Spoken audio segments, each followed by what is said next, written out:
সমুদ্রের ঠিক মাঝখানে অবস্থিত ভয়ানক এক দ্বীপ। তবে এই দ্বীপটি কোনো সাধারণ দ্বীপ নয়, বরং মানুষের জন্য একে এক নরকও বলা চলে। কারণ এই দ্বীপের মধ্যে অবস্থিত ছিল পৃথিবীর সবচাইতে ভয়ানক জেলখানা, যেখান থেকে চাইলেও কখনো কোনো কয়েদি পালাতে পারবে না।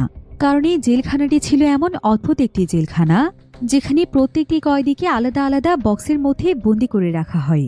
তবে এই বক্সগুলো কোনো সাধারণ বক্স ছিল না, বরং এগুলো ছিল অত্যাধুনিক টেকনোলজি দিয়ে তৈরি এআই বক্স। তাই এই জেলখানার আশেপাশে কোনো গার্ড না থাকলেও কোনো কয়েদি যদি ভুল করেও এই বক্সটি থেকে পালানোর চেষ্টা করে, তাহলে বক্সটির টেকনোলজি সেটা বুঝতে পারে এবং তাদের অপরাধ অনুযায়ী সঙ্গে সঙ্গেই তাদেরকে দিতে থাকে ভয়ানক শাস্তি। অর্থাৎ এই জেলখানায় আসা মানেই ছিল নিশ্চিত মৃত্যু। কিন্তু এই কয়েদিদের সঙ্গে আসলে এমন কি ঘটেছিল, আর তাদেরকে এমন ভয়ানক জেলখানাতে কেনই বা বন্দি করা হয়েছিল? শেষ পর্যন্ত তারা কি এই ভয়ানক জেলখানা থেকে বেঁচে ফিরতে পেরেছিল? সেটাই আমরা দেখব আজকের এই দুর্দান্ত সার্ভাইভাল মুভিটির গল্পে। আপনি যদি একজন সার্ভাইভাল মুভি লাভার্স হয়ে থাকেন, তাহলে আজকের এই মুভিটি আপনার জন্য বেস্ট হতে চলেছে। কারণ এই মুভিটি শুরু থেকে শেষ পর্যন্ত প্রত্যেকটি জায়গাতেই আপনার দম বন্ধ হয়ে আসতে পারে। তাহলে চলুন ঘুরে আসা যাক পৃথিবীর সবচাইতে ভয়ানক এক জেলখানার গল্প থেকে। তো গল্পটি শুরু হয় ভবিষ্যৎ পৃথিবীতে। সালটা ছিল 2053 সাল। এ সময় পৃথিবী হয়ে উঠেছিল আরও অনেক বেশি আধুনিক এবং পৃথিবীর সমস্ত জায়গাতেই ছিল উন্নত সব টেকনোলজি দিয়ে ভরপুর। তাই পৃথিবীর অতি আধুনিকতাই যেন পৃথিবীর জন্য বিপদ ডেকে এনেছে। এমনকি এখন পৃথিবীতে অতিরিক্ত কলকারখানা থাকার ফলে পৃথিবীর পরিবেশও একদম দূষিত হয়ে গিয়েছে, যার ফলে পুরো পৃথিবীতে আবাদি জমির পুষ্টিগুণ নষ্ট হয়ে গিয়েছে। তাই এখন খুবই কম সংখ্যক মাটিতে ফসল আবাদ হয়। এজন্যই মূলত খাদ্য সংকট দেখা দিয়েছে। এদিকে এমন অবস্থায় চারিদিকে অভাব অনটনের কারণে অস্ট্রেলিয়াতে ক্রাইমের পরিমাণ এতটাই বেড়ে যায়, অর্থাৎ এত বেশি পরিমাণ মানুষ নিজেদেরকে অপরাধে জড়িয়ে ফেলে যে অস্ট্রেলিয়ার সমস্ত জেলগুলো কয়েদি দিয়ে ভরে গিয়েছিল। সেখানে একটি মাত্র নতুন কয়েদি রাখার মতো কোনো জায়গা ছিল না। তাই দেশের এমন ভয়ানক পরিস্থিতি দেখে অস্ট্রেলিয়ার সরকার আর কোনো উপায় না পেয়ে অদ্ভুত একটি পরিকল্পনা করে। যেহেতু টেকনোলজির জন্যই তাদের দেশের এই অবস্থা হয়েছে, তাই এই টেকনোলজির মাধ্যমে সরকার বিশেষ ধরনের একটি বক্স তৈরি করে ফেলে, যেটা কিনা মূলত ছিল এক ধরনের এআই বক্স। বক্সগুলোর ছিল অনেক বেশি পাওয়ার এবং এটা ফুল টেকনোলজি দ্বারা তৈরি করা হয়েছে। আর এই বক্সগুলোতে মূলত কয়েদিদেরকে বন্দি করে তাদেরকে এমন দূরের একটি আইল্যান্ডে রেখে আসা হয় যেখানকার আশেপাশে শুধু পানি আর পানি ছিল। সেখান থেকে পালানোর মতো কোনো রাস্তা ছিল না। আর এই মানবশূন্য আইল্যান্ডে কয়েদিদেরকে বছরের পর বছর ধরে থাকতে হয়। এমনকি এখানকার প্রত্যেকটি কয়েদিদের জন্য চালু করা হয় অদ্ভুত অদ্ভুত কিছু রুলস। আর সেগুলোর মধ্যে একটি হলো এই বক্সের ভেতরে তাদেরকে কোনো খাবার দেওয়া হবে না। খাবারের জন্য তাদেরকে আশেপাশের গ্রাম খুঁজে বের করতে হবে এবং তাদের উপর ডিপেন্ড করে তাদেরকে বেঁচে থাকতে হবে।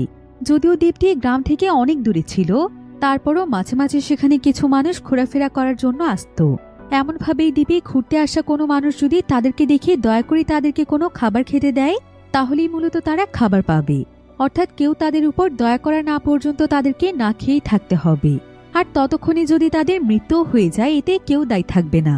আর কয়েদিরা যেন আশেপাশের মানুষদের কাছে খাবার চাইতে পারে, সেজন্য বক্সটির একটি অংশ একটু ফাঁকা ছিল, যাতে করে কয়েদিরা সেই ফাঁকা অংশ দিয়ে আশেপাশের মানুষদেরকে দেখতে পারে এবং সেখান দিয়েই তারা হাত বাড়িয়ে তাদের কাছে খাবার চাইতে পারে। আর যদি কোনো মানুষের তাদের উপর দয়া হয়, তাহলে তারা সেই জায়গা দিয়েই তাদেরকে খাবার দিতে পারবে। তো এভাবে করে অনেক কয়েদিদেরকে প্রতিনিয়ত সেখানে রেখে যাওয়া হয়। কিন্তু দেখা যায় যে এভাবে খাবারের জন্য কয়েদিদের খুবই কষ্ট হতো, কারণ বেশিরভাগ সময়ই তাদেরকে কেউ খাবার দিত না, যার ফলে তাদেরকে দিনের পর দিন না খেয়ে কাটিয়ে দিতে হতো। এভাবে করে অনেকেই একসময় ক্ষুধায় মারাও যেত। আর না হলে ক্ষুধার যন্ত্রণা সহ্য করতে না পেরে তারা নিজেরাই সেখানে থাকা একটি দড়ির মাধ্যমে আত্মহত্যা করত। তবে সেখানে এমন কিছু রুলস ছিল যেটার জন্য তারা চাইলেও কোনোভাবেই সেখান থেকে পালিয়ে যেতে পারবে না। কারণ তারা যদি ভুল করেও পালিয়ে যাওয়ার চেষ্টা করে, তাহলে তাদেরকে সাথে সাথেই সেখানেই মেরে ফেলা হয়। এবার একদিন সেই দ্বীপে আরও একটি বক্স নিয়ে আসা হয়, যেটার কয়েদি ছিল একটি মেয়ে। এই মেয়েটির নাম ছিল লরি। সে সেখানকার 117 নম্বর কয়েদি ছিল। কোনো একটি অপরাধ করার জন্য তাকে প্রায় 4 বছরের কারাদণ্ড দেওয়া হয়েছে। অর্থাৎ এই 4 বছর তাকে এই ভয়ানক দ্বীপেই থাকতে হবে। কিন্তু এই 4 বছর সে এখানে বেঁচে থাকতে পারবে কিনা, এটা নিয়ে সে অনেক ভয় পাচ্ছিল। তো লরি এখানে দেখতে পায় যে তার বক্সের মধ্যে একটি দড়ি রয়েছে। আসলে প্রত্যেকটি বক্সের মধ্যে এমন একটি দড়ি দেয়া থাকতো, যাতে করে কয়েদিরা চাইলেই নিজেদেরকে শেষ করে ফেলতে পারে। তো এভাবে করে লরি সেখানে আসার পর দেখতে দেখতে প্রায় বেশ কয়েকদিন সময় কেটে যায়। লরি অনেকভাবে খাবারের জন্য সাহায্য চায়, কিন্তু এতে তেমন কোনো লাভ হয় না, কারণ এখানে খুবই কম সংখ্যক মানুষই ঘুরতে আসে। আর যেহেতু এখানে প্রায় অনেক কয়েদি ছিল, তাই কে কাকে কখন সাহায্য করবে সেটার কোনো নিশ্চয়তা ছিল না। আর এভাবেই লরি বেশ কয়েকদিন যাবৎ খাবারের ব্যবস্থা না করতে পারায় আস্তে আস্তে তার অবস্থা অনেক খারাপ হয়ে যেতে থাকে। সেই সাথে বক্সটির আকৃতি অনেক ছোট হওয়ার কারণে তার এখানে সার্ভাইভ করতে খুবই কষ্ট হচ্ছিল। এভাবেই লরির অবস্থা এমন এক পর্যায়ে পৌঁছে যায় যে লরি আর কোনোভাবেই ক্ষুধার যন্ত্রণা সহ্য করতে পারছিল না। তাই সে তখন অতিরিক্ত ক্ষুধায় নিজের শরীরের মাংস নিজেই খেতে শুরু করে। এমনকি এক পর্যায়ে সে সিদ্ধান্ত নেয় যে সে নিজেকে শেষ করে ফেলবে।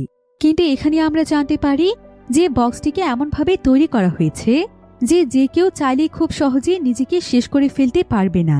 মূলত দড়িটি সেখানে দেওয়া হয়েছে কয়েদিদেরকে আরো অনেক বেশি যন্ত্রণা দেওয়ার জন্য, কারণ যখন তারা চাইলেও নিজেকে শেষ করতে পারবে না তখন তাদের যন্ত্রণা আরো অনেক বেড়ে যাবে। এদিকে লরির মানসিক অবস্থা এমন হয়ে গিয়েছিল যে সে আর কোনোভাবেই সেখানে টিকে থাকতে পারছিল না। তার দম যেন একদম বন্ধ হয়ে আসছিল। সে পাগলের মতো সেই বক্সের ভিতরটা দেখতে থাকে। সে আসলে আশেপাশে এমন কোনো জিনিস খুঁজছিল যেটার মাধ্যমে সে নিজেকে শেষ করে দিতে পারবে। এভাবেই পাগলের মতো ছটফট করতে করতে অবশেষে সে সেখানে একটি ব্লেড খুঁজে পায়। আর সে সেই ব্লেডটি তার হাতে নিয়ে কোনো কিছু চিন্তা না করে সেখানেই নিজেকে চিরদিনের জন্য শেষ করে দেয়। অর্থাৎ লরি এখানেই মারা যায়। এবার কিছুদিন পর সেই দ্বীপে আমরা দুজন বাচ্চাকে দেখতে পাই, যারা কিনা একসঙ্গে খেলছিল। তাদের হাতে একটি রশির বল ছিল। তো খেলতে খেলতে বলটি হঠাৎ করে গড়িয়ে এআই বক্সের কাছে চলে যায় এবং বলটি সোজা গিয়ে এআই বক্সটিতে লেগে যায়। তখন দেখানো হয় যে সেই বক্সের মধ্যে একটি মেয়ে রয়েছে, আর সে হাত পা বাঁধা অবস্থায় শুয়ে আছে। এদিকে বলটি তার বক্সের সাথে ধাক্কা লাগায় তার জ্ঞান ফিরে আসে। অর্থাৎ সে এতক্ষণ অজ্ঞান অবস্থায় পড়েছিল। এই মেয়েটির নাম ছিল অ্যামি। সে সেখানকার 124 নম্বর কয়েদি ছিল। তাকে দেখেই বোঝা যাচ্ছিল যে তার এখানে আসার খুব বেশি দিন হয়নি। সে হয়তো নতুন কয়েদি। তো অ্যামির এখানে জ্ঞান ফিরতে এসে দেখতে পায় যে সে খুব ছোট্ট একটি বক্সের মধ্যে বন্দী রয়েছে এবং লাল রঙের একটি দড়ি দিয়ে শক্ত করে তার হাত পা বাঁধা রয়েছে। জ্ঞান ফিরে আসতে সে নিজের হাত পায়ের বাঁধন খুলে ফেলে। বক্সের একটি ছোট্ট জানালা খুলে সে দেখতে পায় যে তার পাশেই রয়েছে বিশাল বড় এক সমুদ্র এবং সেই সাথে রয়েছে অসংখ্য ছোট ছোট বক্স, যেখানে তার মতোই আরো অনেক কয়েদিকে বন্দী করে রাখা হয়েছে। তবে অ্যামিকে সমুদ্রের একদম কিনারায় রাখা হয়েছিল, অর্থাৎ একটু হেরফের হলেই যে কোনো সময় তার বক্সটি পানিতে পড়ে যেতে পারে। এসব দেখে অ্যামি সেখানে পাগলের মতো কাঁদতে শুরু করে আর সে বক্সটিকে বারবার খোলার চেষ্টা করে এবং এখান থেকে বাঁচার জন্য সে চিৎকার করে সাহায্য চাইতে থাকে। কিন্তু এমন সময় দেখা যায় যে বক্সের ভেতর একটি স্ক্রিন চালু হয়ে যায় আর সেই স্ক্রিনের মধ্যে একজন মহিলাকে দেখা যায়। মহিলাটি এখানে অ্যামিকে উদ্দেশ্য করে বলছে, আদালত থেকে তোমায় এই শাস্তি দেয়া হয়েছে। আমরা জানি তুমি নিজেও জানো না যে এখন তুমি কোথায় আছো আর এটা কেমন জেলখানা, কিন্তু আমাদের গভর্নমেন্টের নতুন নিয়ম অনুযায়ী এটাই এখন অপরাধীদের জন্য স্পেশাল জেলখানা। আর এই শাস্তি তোমাকে আদালত থেকেই দেয়া হয়েছে।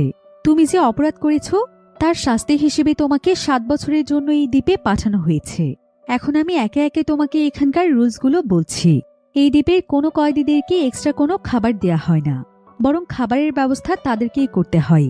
এই জায়গাটিতে মূলত অনেক মানুষই মাঝে মাঝে ঘুরতে আসে, আর তখন যদি কয়েদিরা তাদের কাছে খাবারের জন্য সাহায্য চায় এবং তারা দয়া করে যদি কয়েদিদেরকে কোনো খাবার দিয়ে দেয়, তাহলে সেটা খেয়ে তারা এখানে সার্ভাইভ করতে পারে। তাই এখন থেকে এসবের জন্য প্রস্তুত হয়ে যাও।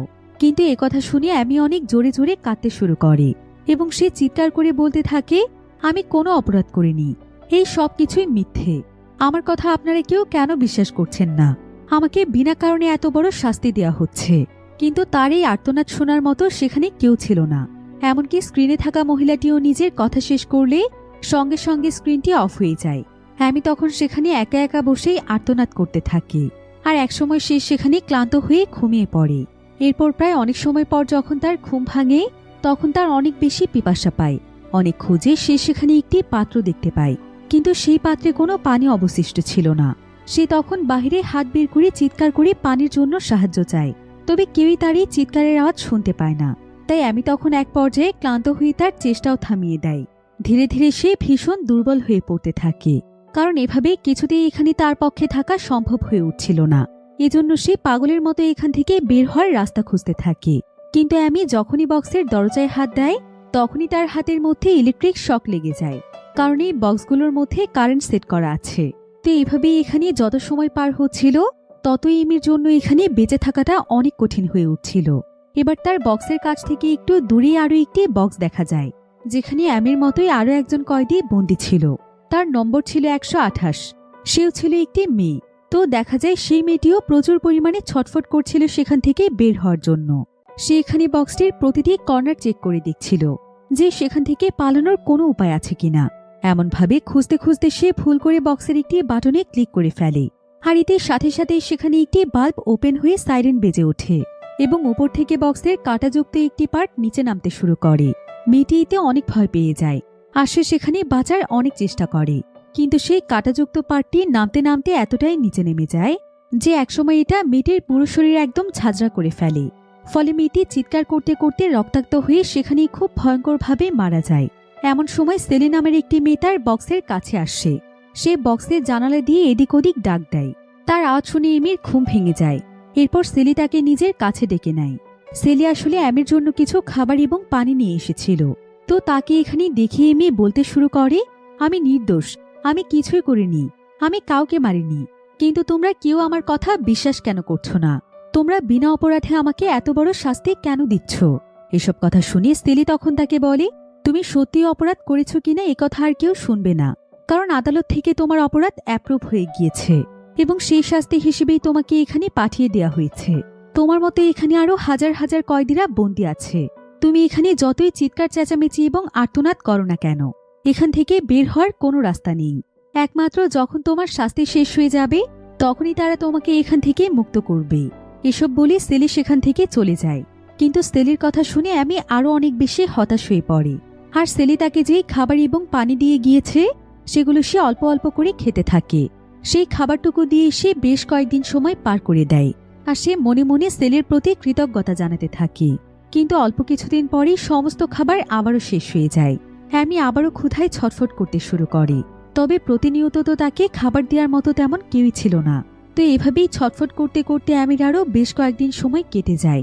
এই কয়েকদিন ধরে সে না খেয়ে আছে, যার ফলে সে এতটাই দুর্বল হয়ে পড়েছে যে তার নড়ার মতো কোনো শক্তি ছিল না। সে এত বেশি হতাশ হয়ে পড়েছে যে সেও এখানে বাকি কয়েদিদের মতোই নিজেকে শেষ করে ফেলার সিদ্ধান্ত নেয়। তো তার পাশে যে লাল রঙের দড়িটি রাখা ছিল সে সেই দড়িটি দিয়ে নিজের গলা শক্ত করে চেপে ধরে। কিন্তু এভাবে করে কি মরা সম্ভব?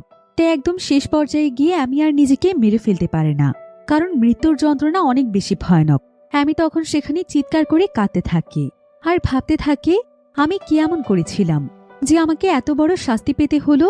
যতটা শাস্তি আমাকে এখন পেতে হচ্ছে এতটা শাস্তি পাওয়ার মতো কোনো কাজই তো আমি করিনি।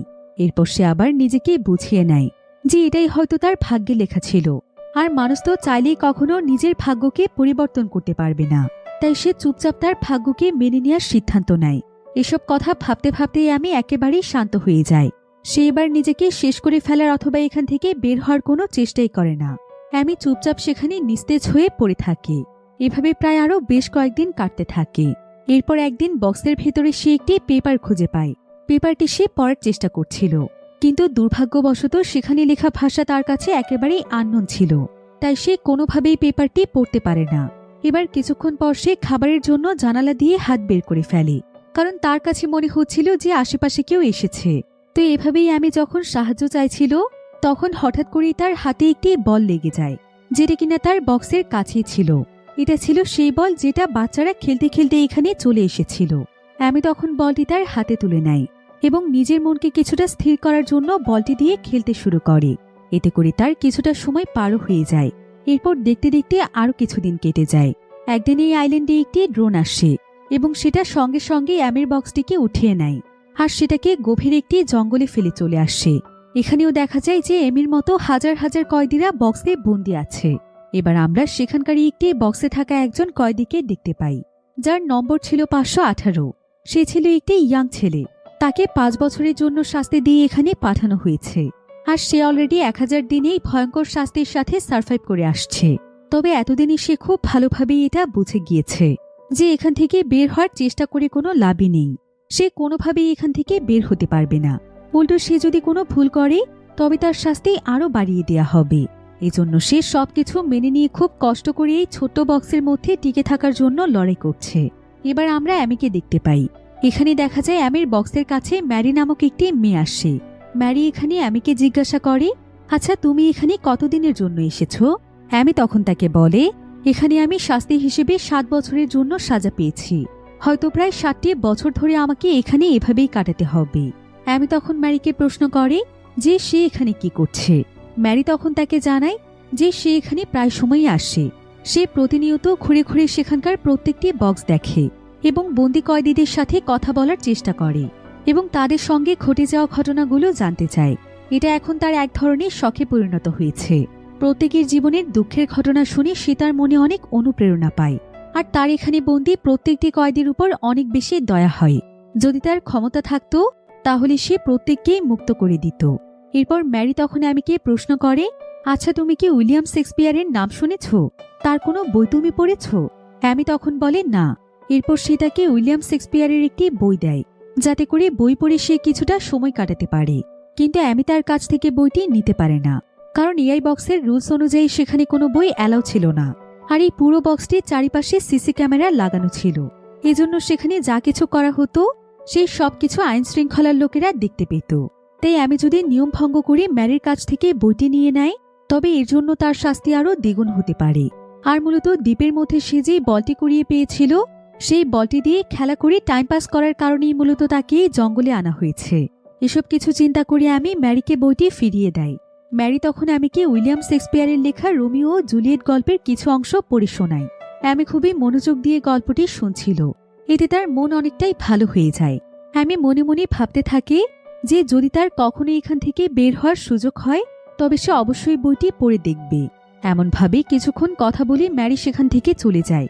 যাওয়ার আগে সে অ্যামিকে কিছু খাবার এবং পানি দিয়ে যায় আর তাকে কথা দিয়ে যায় যে সে আবারও কিছুদিন পর অ্যামির সাথে দেখা করার জন্য আসবে। এদিকে ম্যারি চলে যাওয়ার পর অ্যামির কিছুটা অদ্ভুত অনুভূতি হতে থাকে, কারণ প্রায় অনেকদিন পর সে কোনো মানুষের সাথে এত সময় ধরে কথা বলতে পেরেছে। তাই তার মনে অদ্ভুত এক ভালো লাগা কাজ করছিল। কিছুক্ষণ পর অ্যামি তখন ম্যারির দেয়া খাবারের প্যাকেট থেকে খাবার খেতে থাকে। তবে হঠাৎ করে সে দেখতে পায় যে সেখানে খুব ছোট্ট একটি বই রাখা আছে। বইটি প্যাকেটের মধ্যে এমনভাবে লুকোনো ছিল যে কেউ বাহির থেকে সেটি বুঝতেই পারবে না। অ্যামি তখন সিসি ক্যামেরার পেছনে লুকিয়ে এমনভাবে বইটি খোলে যেন ক্যামেরা সেটা কোনোভাবে ক্যাপচার করতে না পারে। সে দেখতে পায় এটি শেক্সপিয়ারের লেখা সেই রোমিও জুলিয়েটের বইটি, যার ব্যাপারে ম্যারি কিছুক্ষণ আগে অ্যামিকে বলছিল। এটা দেখে আমি ভীষণ খুশি হয়ে যাই। সে তখন খুব সাবধানে সেই বইটি ক্যামেরার ক্যাপচার থেকে লুকিয়ে রাখে আর মাঝে মাঝে সে সুযোগ পেলে শুয়ে শুয়ে বইটি লুকিয়ে লুকিয়ে পড়তে থাকে। তো ম্যারি তাকে যে পানি দিয়ে গিয়েছিল, অ্যামি একদিন সেই পানি দিয়ে নিজের শরীর পরিষ্কার করছিল। এমন একটি নোংরা স্যাঁতসেঁতে পরিবেশে অনেকদিন যাবৎ বন্দি থাকার ফলে তার পুরো শরীরে অনেকটা ক্ষতর মতো হয়ে গিয়েছে। অ্যামি খুব সাবধানে সেই ক্ষত জায়গাগুলো পরিষ্কার করছিল যেন সেখানে ইনফেকশন হয়ে যাওয়ার কোনো ভয় না থাকে। এরপর সে অবশিষ্ট পানি এআই বক্সের বাহিরে হাত বের করে পাত্র থেকে ফেলে দেয়, কারণ পানিটি নোংরা হয়ে গিয়েছিল। আর যেহেতু একটি কাপড়ের সাহায্যে সে তার ক্ষতস্থান পরিষ্কার করছিল এবং সেই পাত্র থেকেই পানি ইউজ করছিল, এজন্য পানিটি আর ব্যবহারের উপযুক্ত ছিল না। কিন্তু পানি অপচয়ের বিষয়টিও এআই বক্সের নিয়মের অন্তর্ভুক্ত ছিল। এখানকার নিয়ম অনুযায়ী কোনো ধরনের খাবার বা পানি অল্প পরিমাণের হলেও সেটা অপচয় করা যাবে না।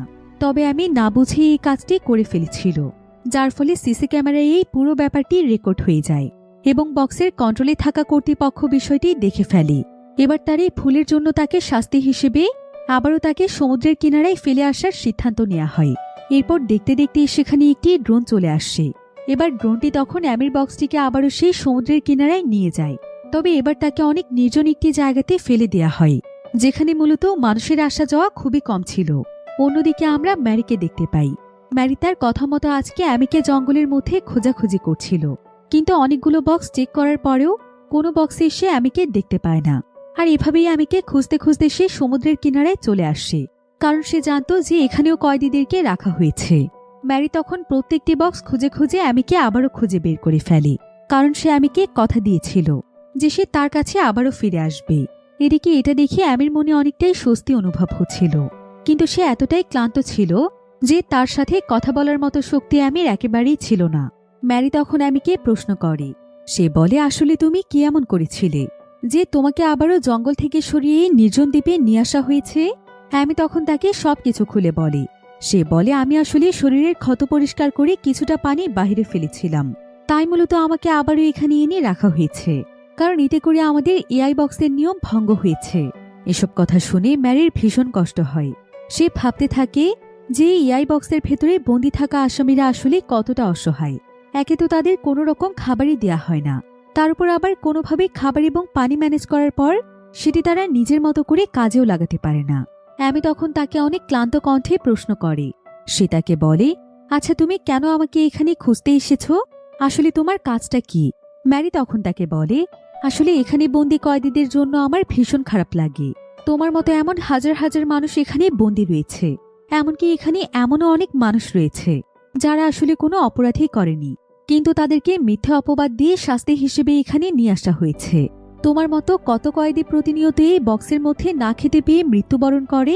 আমার তাদের জন্য অনেক কষ্ট হয়। এজন্য আমি ঘুরে ঘুরে কয়েদিদের কাছে যাই এবং তাদের গল্পগুলো শুনি, সেই সাথে নিজের সাধ্যমতো কিছুটা খাবার তাদেরকে দেই। আমার পক্ষে তো আসলে সবাইকে খাবার দেওয়া সম্ভব হয় না, তাই আমি যখন যাকে পারি তাকেই খাবার দিয়ে সাহায্য করি। ম্যারির এসব কথা শুনে অ্যামির অনেক ভালো লাগে। তার কাছে মনে হয় যে পৃথিবীতে এখনো ভালো মানুষেরা আছে। অ্যামি তখন ম্যারিকে বলে, তুমি জানো, আমার তোমার মতো একটি ছোট বোন ছিল, কিন্তু সে অনেক আগেই মারা গিয়েছে। এজন্য তোমাকে দেখলে আমার কেন যেন তার কথা মনে পড়ছে। একথা শুনে অ্যামির জন্য ম্যারির আরো বেশি খারাপ লাগছিল। তো কিছুক্ষণ পর ম্যারি অন্য দিনের মতো অ্যামিকে কিছু খাবার এবং পানি দিয়ে সেখান থেকে চলে যায় এবং অ্যামি আবারও একা হয়ে যায়। এখন তার কাছে শুধুমাত্র দুটো জিনিস রয়েছে, সেই রাবারের ছোট বল এবং ম্যারির দেয়া ছোট্ট একটি বই। অ্যামি মাঝে মাঝে বলটি দেখে সময় কাটায়, আবার মাঝে মাঝে ম্যারির দেয়া বইটি লুকিয়ে লুকিয়ে পড়ার চেষ্টা করে। সে প্রতিবারই এমনভাবে বইটিকে পড়ে যাতে ক্যামেরায় বইটি কোনোভাবে ক্যাপচার না হয়ে যায়। এরপর এভাবেই আরও বেশ কিছুদিন সময় কেটে যায়। কিছুদিন পর আবারও সেখানে একটি ড্রোন এসে তার বক্সটিকে জঙ্গলে রেখে আসে। অ্যামি এতে বুঝতে পারে যে জঙ্গলে নিয়ে আসা মানে শাস্তি হয়তো কিছুটা কমানো, কারণ এখানে বেশিরভাগ মানুষই ঘুরতে আসে, আর সে নির্জন দ্বীপে সহজে কোনো মানুষ ঘুরতে আসে না। হয়তো এভাবে কয়েদিদের শাস্তি কিছুটা কমানো হয়, আর কোনো ভুল করলে তাদেরকে আবারও সেই নির্জন দ্বীপে রেখে আসা হয়।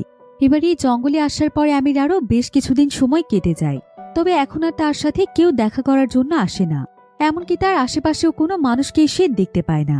কিছুদিন আগে ম্যারি তাকে যে সমস্ত খাবার এবং পানি দিয়েছিল সেগুলো অলরেডি শেষ হয়ে গিয়েছে, আর এখন আস্তে আস্তে তার ক্ষুধা বেড়েই চলেছে। প্রচণ্ড ক্ষুধা এবং তৃষ্ণায় সে দিন দিন দুর্বল হয়ে পড়তে থাকে। তবে একদিন হঠাৎ করে সে দেখতে পায় যে তার বক্সের কাছে একটি লোক এসেছে। লোকটি কিছুটা বয়স্ক ছিল। সে একটি আপেল খেতে খেতে অ্যামির কাছে যায়। লোকটিকে দেখে অ্যামি বক্সের জানালার কাছে আসে, আর এখানে লোকটির আপেল খাওয়া দেখে অ্যামির যেন ক্ষুধা আরও বেড়ে গিয়েছিল। সে তখন লোকটির কাছে অনেক করুণ কণ্ঠে আপেলটি চায় এবং বলে যে সে অনেকদিন যাবৎ না খেয়ে আছে, কিন্তু লোকটির মনে এতে কোনো মায়া হয় না। সে অ্যামিকে আপেলটি না দিয়ে উল্টো তাকে বলে, নিশ্চয়ই তুমি এমন কোনো জঘন্য অপরাধ করেছ যেটার জন্য তোমাকে এখানে শাস্তি দেওয়া হয়েছে। তাহলে আমি আমার খাবার তোমাকে কেন দেব? তোমার সাথে যা হয়েছে একদম ঠিক হয়েছে। তোমাদের মতো কয়েদিদের সাথে এমনটাই করা উচিত। এখন নিজের পাপের শাস্তি ভোগ করতে থাকো। কিন্তু অ্যামির এখানে এত বেশি খিদে পেয়েছিল যে সে তারপরও বারবার লোকটির কাছে আপেলটি চাইছিল। লোকটি তখন তাকে বলে, আমি তোমাকে আপেলটি দিতে পারি, কিন্তু একটি কন্ডিশন আছে। তুমি যদি আমার কন্ডিশনে রাজি হয়ে যাও তাহলে আমি তোমাকে খেতে দেব। লোকটির কথা শুনে আমি কন্ডিশনটি না শুনেই রাজি হয়ে যায়। সে বলে যে সে যে কোনো কন্ডিশনেই রাজি আছে। লোকটি তখন তাকে বলে, আপেলটি পেতে হলে আমাকে খুশি করতে হবে। তুমি যদি আমাকে খুশি করতে পারো তবেই আমি তোমাকে আপেলটি দেব। একথা বলে সে অনেক নোংরা দৃষ্টিতে অ্যামির দিকে তাকিয়ে থাকে। এদিকে সিসি ক্যামেরায় সবকিছুই রেকর্ড হচ্ছিল, আর এখানে কোনো উপায় না পেয়ে ক্ষুধার্ত অ্যামি লোকটির এরকম একটি নোংরা শর্ত মেনে নিতে রাজি হয়ে যায়। সে জানালা দিয়ে তার বডিটি যতটা সম্ভব লোকটির কাছে এগিয়ে দিতে থাকে। এরপর লোকটি যখনই তাকে টাচ করতে যাবে ঠিক তখনই উপর থেকে একটি ড্রোন এসে লোকটির দিকে অনেকগুলো গুলি ছুটতে থাকে। মুহূর্তের মধ্যে সেখানে লোকটির বডি পড়ে থাকে। তার পুরো বডি একদম ছিন্ন বিচ্ছিন্ন হয়ে সে সেখানেই মারা যায়। অ্যামি এতে প্রচণ্ড ভয় পেয়ে যায়। এআই বক্সের জানালা দিয়ে একটি গুলি অ্যামির পায়ে এসে লেগে যায়। প্রচণ্ড ব্যথা সে কাতরাতে শুরু করে। এখানে তার অনেক বেশি ব্লিডিং হচ্ছিল, কিন্তু তখন সে সেটার দিকে খুব একটা লক্ষ্য করছিল না। সে খাবারের জন্য এতটাই ব্যাকুল ছিল যে তার অন্য কোনো দিকেই কোনো হুঁশ ছিল না। কিছুক্ষণ পর ড্রোনটি সেখান থেকে চলে গেলে অ্যামি বক্সের জানালা দিয়ে হাত বাড়িয়ে মাটিতে হাতড়াতে শুরু করে। খুঁজে খুঁজে সে তার হাতে সেই আপেলটি পেয়ে যায়, যেটা সেই লোকটির হাতে ছিল। এতে আমি অনেকটাই স্বস্তি পাই এবং আর এক মুহূর্ত দেরি না করে সে আপেলটি খেতে শুরু করে। তবে আপেলটি দু একবার কামড় দেওয়ার পরেই তার মুখের মধ্যে কেমন যেন অদ্ভুত একটি অনুভূতি হয়। সে তখন আপেলটির দিকে তাকিয়ে দেখে যে আসলে এটা পুরোটাই নষ্ট ছিল, এমনকি এর ভেতরে ছোট ছোট পোকায় ভর্তি। এটা দেখে সে সঙ্গে সঙ্গে আপেলটি ফেলে দেয়, এমনকি তার শরীর প্রচণ্ড খারাপ হতে শুরু করে। এরপর সে অনেক বেশি ক্লান্ত হয়ে সেখানেই শুয়ে পড়ে। একেই তো অনেকদিন ধরে না খেয়ে ক্ষুধায় সে একদম দুর্বল হয়ে পড়েছে, তার উপর এখন তার পায়ে গুলি লেগেছে। আমি তখন প্রচণ্ড ব্যথায় কাতরাতে কাতরাতে সেখানেই ঘুমিয়ে পড়ে। এবার কিছুক্ষণ পর দেখা যায় যে রেড লাইন সাইন দিয়ে প্রচণ্ড জোরে সাইরেন বেজে ওঠে, আর সাইরেনের আওয়াজে আমির ঘুম ভেঙে যায়। বক্সের ভেতরে থাকা স্ক্রিনটি আবারও ওপেন হয়। ঠিক প্রথম দিনের মতোই স্ক্রিনে একজন মহিলাকে দেখা যায়। মহিলাটি আমিকে উদ্দেশ্য করে বলে, তুমি খাবারের জন্য ওই লোকটির বাজে প্রস্তাবে রাজি হয়েছ। এটাও আমাদের এআই বক্সের নিয়মের একেবারেই বাইরে, আর এই নিয়ম ভঙ্গ করার জন্য তোমায় এখন শাস্তি পেতে হবে। শাস্তি হিসেবে পরবর্তী 7 দিন তুমি কোনোভাবেই ঘুমোতে পারবে না, আর এরপর তুমি যদি আর কোনো রুলস ভঙ্গ করো তাহলে তোমাকে আর কোনো সুযোগ দেয়া হবে না। শাস্তি হিসেবে তোমায় মৃত্যুবরণ করতে হবে। কথাগুলো শেষ হতে স্ক্রিনটি আবারও অফ হয়ে যায়। আমি অসহায় দৃষ্টিতে তাকিয়ে থাকি। তার এখন শুধুমাত্র এসব শাস্তি মেনে নেওয়া ছাড়া কিছুই করার ছিল না। তার দুচোখ ভরা ছিল প্রচণ্ড ক্লান্তি আর ঘুম, কিন্তু এই অবস্থায় তার কিছুতেই ঘুমানো যাবে না। সে অনেক কষ্ট করে নিজের চোখ কোনো মতে খুলে রাখছিল, কিন্তু ভোরের দিকে তার প্রচণ্ড ঘুম চলে আসছে। তার চোখটা কিছুটা বন্ধ হয়ে যায়। ঠিক তখনই সেখানে জোরে জোরে সাইরেন বেজে ওঠে। সাইরেনের আওয়াজ এতটাই তীব্র ছিল যে আমি আর কোনো কিছুই শুনতে পাচ্ছিল না। তার খুবই অস্বস্তি বোধ হচ্ছিল। এই জোরালো আওয়াজ সহ্য করতে না পেরে সে কানে হাত দিয়ে চিৎকার করতে শুরু করে, কিন্তু এবার কিছুতেই এই সাইরেন বন্ধ হচ্ছিল না। মূলত তার চোখ লেগে আসার কারণে এটাই ছিল তার শাস্তি। এরপর একটানা প্রায় কয়েক ঘন্টা যাবৎ সাইরেনটি বাজার পর একা একাই স্টপ হয়ে যায়। তবে ততক্ষণে আমির অবস্থা খুবই খারাপ হয়ে গিয়েছিল। এসব কিছু সহ্য করতে করতে আমি ভীষণ দুর্বল হয়ে পড়ি। সার্ভাইভ করার মতো তার আর একটুও শক্তি ছিল না, কিন্তু কোনোভাবেই তার ঘুমোলে চলবে না, কারণ ঘুমোলেই তাকে মরতে হবে। তো সে যেন এখানে ঘুমিয়ে পড়তে না পারে, এজন্য সে দাঁড়িয়ে দাঁড়িয়ে নিজেই বক্সের দেয়ালের সাথে মাথায় আঘাত করতে থাকে। এতে করে এক পর্যায়ে তার মাথা থেকে রক্ত বের হতে শুরু করে, কিন্তু তারপরও সে এমনটা করেই যাচ্ছিল। তো অনেকক্ষণ যাবৎ এক নাগাড়ে মাথায় আঘাত করতে করতে তার হ্যালুসিনেশন শুরু হয়ে যায়। সে পুরোপুরি পাগলের মতো আচরণ করতে শুরু করে। তার সামনে সে একটি মেয়েকে সোফায় বসে থাকতে দেখে, যা ছিল সম্পূর্ণই তার কল্পনা। সে মূলত নিজেকেই দেখতে পাচ্ছিল। কল্পনায় সে ঠিক আগের মতোই জাঁকজমকপূর্ণ দামি পোশাক পরা ছিল। এমনভাবে কল্পনায় নিজের সাথে সে নিজে অনেক কথা বলতে থাকে। এভাবেই দেখতে দেখতে 7 দিন সময় পার হয়ে যায়। অবশেষে তার এই ভয়ানক শাস্তির সময় শেষ হয়েছে। যখন সে বুঝতে পারে যে 7 দিন হয়ে গিয়েছে, তখন আর এক মুহূর্ত দেরি না করে আমি সেখানে ঘুমিয়ে পড়ি। আর এভাবে ঘুমিয়ে ঘুমিয়ে সে বেশ কয়েকদিন কাটিয়ে দেয়। এরপর হঠাৎ করে একদিন বাহিরের প্রচণ্ড আওয়াজে তার ঘুম ভেঙে যায়। সে দৌড়ে জানালার কাছে গিয়ে বাইরে তাকিয়ে দেখতে পায় যে আকাশে নানান রঙের ফায়ার স্পার্কেল জ্বলছে। পুরো আকাশ আলোয় ভরে গিয়েছে। সে শুনতে পায় চারিদিকে মানুষ হই হুল্লোড় করছে। এসব দেখে সে বুঝতে পারে যে নিউ ইয়ার শুরু হয়ে গিয়েছে। এ সময় এআই বক্সের স্ক্রিনও তাকে জানিয়ে দেয় যে আজকে হলো নতুন বছরের প্রথম দিন। আমি আকাশের ফায়ার স্পার্কগুলোর দিকে একদৃষ্টিতে তাকিয়ে থাকি। নিজেকে নিজে একবার নিউ ইয়ার উইশ করে।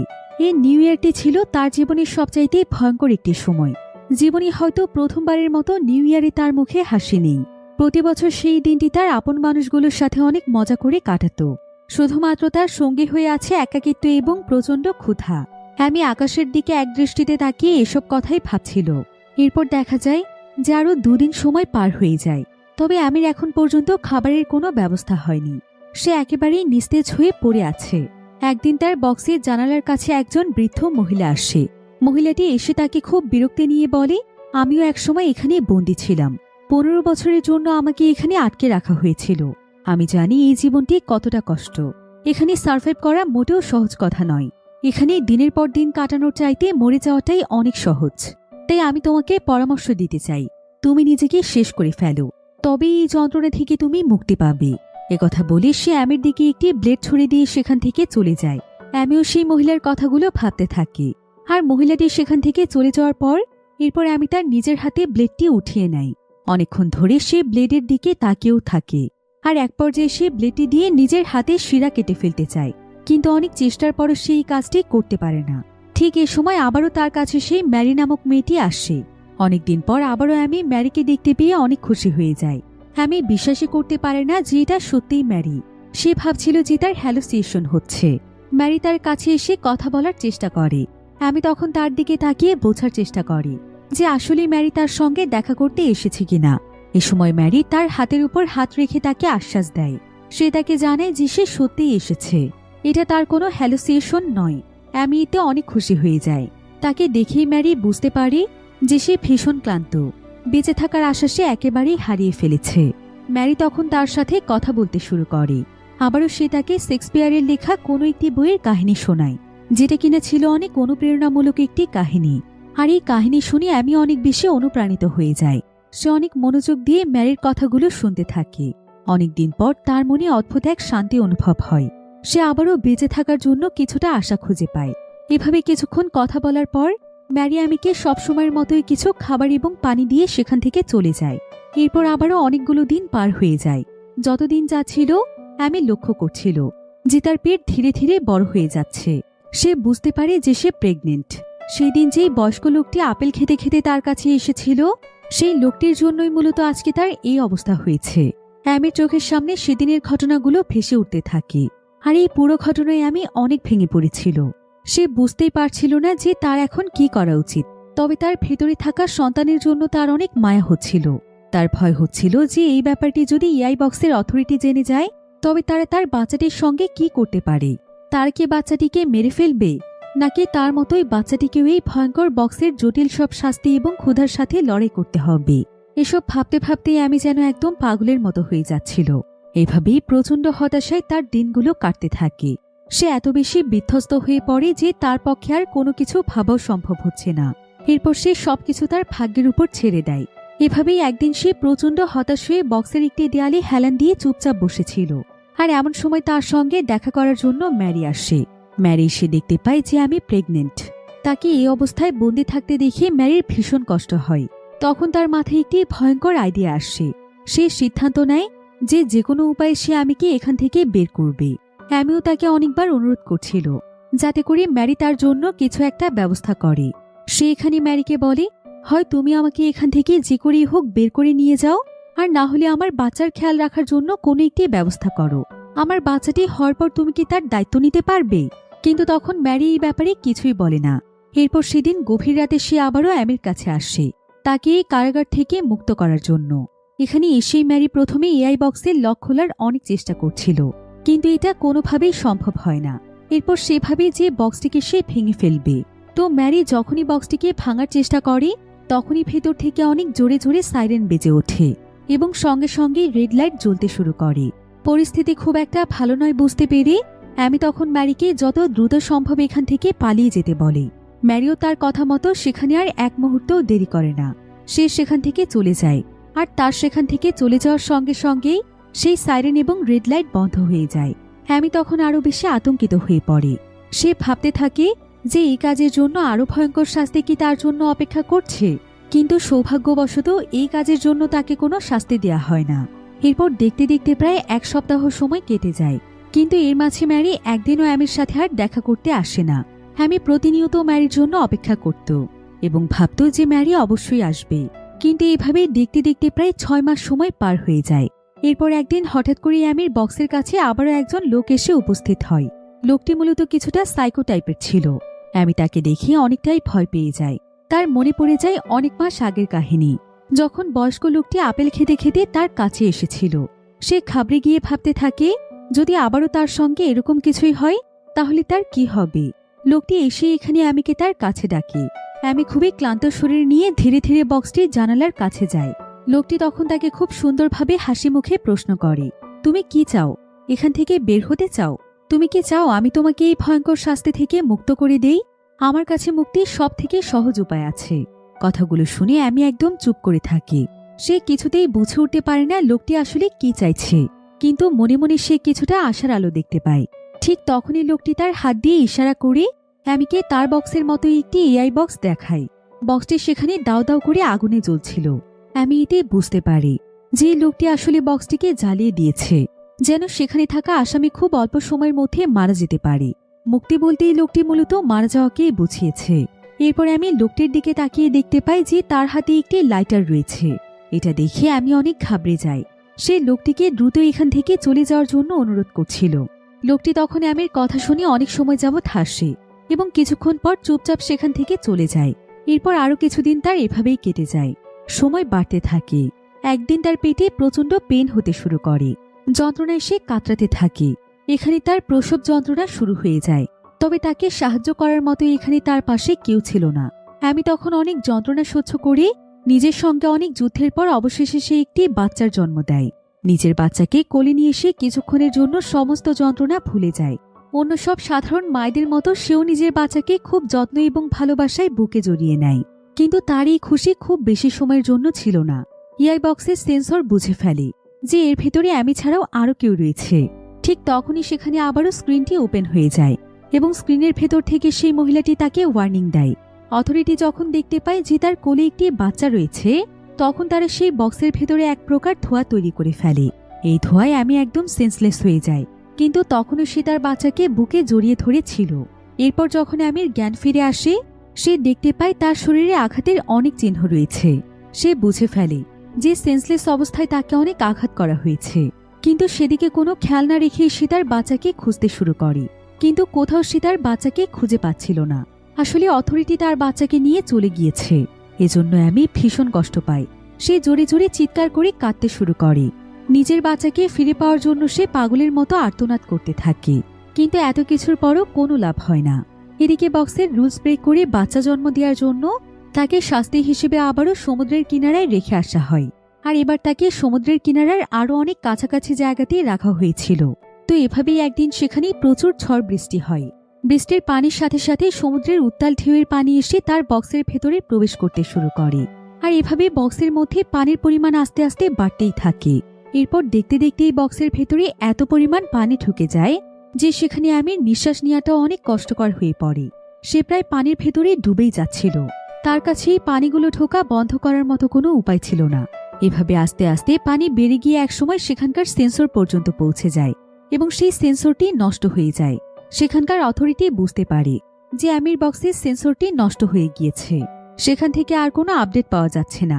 তারা তখন মনে করে যে আমি নিজেই হয়তো কোনোভাবে সেন্সরটিকে নষ্ট করে দিয়েছে। এতে তারা এইবার আমির উপর আরও অনেক রেগে যায়। এরপর এতবার রুলস ভঙ্গ করার জন্য এই পর্যায়ে সেই দেশের গভর্নমেন্ট অর্ডার করে তার এই ইআই বক্সকে খুঁজে বের করে তাকে মেরে ফেলার জন্য। এই অর্ডার অনুযায়ী একটি ড্রোন এসে পুরো দ্বীপ জুড়ে আমির বক্সটিকে খুঁজছিল। আর অবশেষে তারা সেই বক্সটি পেয়েও যায়। তখন অর্ডার অনুযায়ী ড্রোনটি বক্সটিকে তুলে নিয়ে নির্দিষ্ট একটি জায়গাতে যাচ্ছিল। আর তখনই আকাশে বিদ্যুৎ চমকে ওঠে এবং বিদ্যুতের সেই ঝলকানি এসে ড্রোনটির উপরে পড়ে। এতে করে ড্রোনটি সেখানেই একেবারে চূর্ণ বিচূর্ণ হয়ে যায় এবং সেখানে ঝুলে থাকা আমির এআই বক্সটি সরাসরি সমুদ্রে পড়ে যায়। এতে করে তার বক্স কিছুটা ভেঙে যায়।